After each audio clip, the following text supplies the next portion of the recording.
This is Matthew of Another World Terraria, where I teach and inspire you on the topics of rare plants and artistic nature displays. Coming up in my 5,000 subscribers update video, my personal message to you, a recap of 5 of my most popular videos, reviewing 5 of my favorite designs, a quick announcement, and a bit about what's coming next for my channel.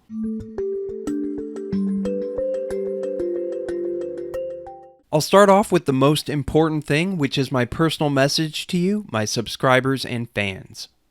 When I started my channel, I wasn't sure if anyone would want to watch my videos and if it would be worth the time and energy. However, I made them anyway because I hoped that someone out there would like them and that they'd learn something or otherwise find value in what I was creating. It took a long time and a lot of hard work, and sometimes I felt like quitting, but you were out there and you found me. You might not know this, but as a smaller content creator, it's easy to make the mistake of comparing myself to much larger and more successful channels. Although I do dream of being a huge channel someday, as with any goals in life, it's important to look at what I do have instead of what I don't have.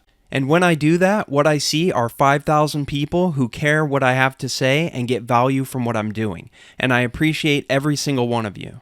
One of the greatest things about being a creator is getting messages from people who have been helped by my content or otherwise just enjoy watching my videos. Thank you for all the kind words and positive feedback, which is very motivating and continues to remind me what being a creator is all about. Thank you if you subscribe, give likes on my videos, share what I'm doing with others, or do anything else to support me. Like I've said before, I wouldn't even be creating content if it weren't for you. On that note, if you're not already part of Team Terraria, join the 5,000 awesome fans who are by hitting the subscribe button now, and make sure to enable notifications by clicking the bell icon. Now it's time to recap 5 of my most popular videos. Number 1 is the Grow Buce Emersed Like a Boss tutorial series. These are without a doubt my most viewed videos and the ones I got the most questions and comments about. It's a 5-part series which covers everything you need to know about growing Bucephalandra above water, which is useful for propagation and getting stock to use in display terraria. Number 2 is Wabikusa Dish Garden Build. This video is a time-lapse of how I built my Wabikusa dish garden, which is one of my most popular designs as far as I can tell. The video shows everything from start to finish for the build, so if you'd like to make something similar, you might want to check it out. Number 3 is the Mossarium LED Wabikusa. This is another behind-the-scenes build video which shows how I made a basic Wabikusa inside of a Moss Terrarium LED light. The method I used for the ball portion is extremely unorthodox because I used inorganic materials, a rock wrapped in hygrolon. I like to experiment with new ideas and other things that people aren't doing, and in this case, I like the idea that the ball will never need to be replaced. Number 4, how I built the 10-gallon drip wall terrarium. This 7-part series goes into extreme detail about how I converted a standard 10-gallon aquarium into a vertical drip wall. I learned a lot during this build and wanted to share all of my tips and tricks, methods, and lessons learned so other people could accomplish something similar and avoid some of the pitfalls of making a drip wall. Number 5, how to grow aquarium mosses immersed. Although this video is one of my most watched videos, it was uploaded almost 2.5 years ago and is not anywhere near the standards of my newer videos. For that reason, I plan to do an updated version with improved quality, more in-depth information, and a wider variety of examples. Let's move on to review 5 of my favorite pieces of work, including a couple that haven't been featured on my channel yet. Number 1, Buce Ravine Terrarium. This terrarium features a vertical dragonstone and spiderwood root hardscape in a Moss Terrarium LED cylinder. The idea behind it is that a tree grew over a rock and a river has washed away the substrate, creating a ravine where rheophytic Bucephalandra species might grow. I have a tutorial series that shows exactly how I made this terrarium, so check that out if you're interested. Number 2, the Lamparium 1. This piece features a fallen log hardscape inside of a jar lamp. I got the lamp at Fred Meyer, and although it was pre-built as a kit, I had to do a number of customizations to make it more appropriate for terrarium use. See all of that and more in my Lamparium build time-lapse video. Number 3, the 10-gallon drip wall tank. I built this piece for a friend, and to be honest, I sometimes miss it. The hardscape consists mostly of mopani wood, and the dripping water effect is created by a custom plumbing setup. It's all documented and explained in my 7-part series about how I created the drip wall tank. Number 4, the Cliffside Ping Jar. Being in a 6-inch jar, this is one of my smallest terrariums. It features a sloping background with a central rock hardscape, lots of moss, and a colony of Pinguicula. I don't have any video footage of how I created this terrarium, but I do have a few photos, so maybe I'll put together a short video where I show what I can and then describe the rest. Number 5, Forest's Edge Kusamono.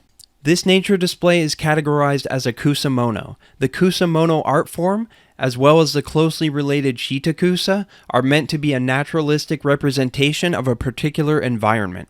Although shitakusa are typically used as companion displays to bonsai, the kusamono is more often created as a separate centerpiece. Unfortunately, I don't have any video footage of the construction of the kusamono, but as with the ping jar, I do have some photos that I could put together into a slideshow with some commentary. At least for the first few kusamono that I create, I want to give credit to Naturecraft Studio on Instagram for making such inspirational works, which got me interested in the kusamono art form. For more info about any of my designs, you can visit anotherworldterraria.com/portfolio. Now I have a quick announcement to make, and then we'll look at what's coming up in the future for my channel. At this time, I am offering online consultation services for hobbyists in the miniature plant and terraria niche who would like more personalized assistance and guidance beyond all of the free content that I already offer. Basically, I can help you answer questions that you may have about growing the kind of plants that are featured in my videos, and with designing and solving construction challenges for terrariums, Wabikusa, drip walls, and more. This is a relatively new thing that I'm doing, and it's kind of an experiment just to see how it works out. Currently, I have very limited time to work on consulting projects, so I am reviewing them on a case-by-case basis to determine which ones are a good fit. For more info, visit anotherworldterraria.com/consulting. Now let's preview some ideas and things that I plan on doing on my channel as we move forward. First, let's talk about videos. As promised, as a 5K subscriber milestone reward, I'll be doing a complete tour of my collection. This will be done as a series of multiple longer videos, probably about 30 minutes each. It's going to be a lot of work because of how large my collection is, so please bear with me regarding the time it takes to release each video in the series. I'll also be making more videos showing how I built various displays, including the Cliffside Ping Jar and the Forest's Edge Kusamono that I noted earlier, as well as some other things you haven't seen yet, and some new projects that I have planned. More countdowns, similar to the 10 smallest plants and 12 most beautiful foliage plants videos. More videos about how I grow my plants, tips and tricks videos, vlogs, and more. Now here are a few other things I've been thinking about. Feel free to leave comments about any of these ideas and let me know what you think. At some point I might consider trying to do a live stream video, but to be honest, I'm not sure what I would cover in it. Let me know if you have any ideas. I've also been thinking about turning on YouTube memberships for my channel. Basically, memberships allow a fan of a channel to pay a bit of money each month to support the creator, and in return the fan gets additional perks. All of my normal content would still be free to people who don't want to pay, but those who do pay would get new benefits. To be honest, I'm hesitant to turn on memberships because I don't feel I have the time to create and post videos often enough and consistently enough. I need to think about this a bit more, but I'm happy to hear what you think. Last but not least, I'm working on a new venture outside of YouTube, which I think a lot of my subscribers are really going to like. I can't tell you anything about it right now, but I'm very excited. Stay tuned for updates in the future.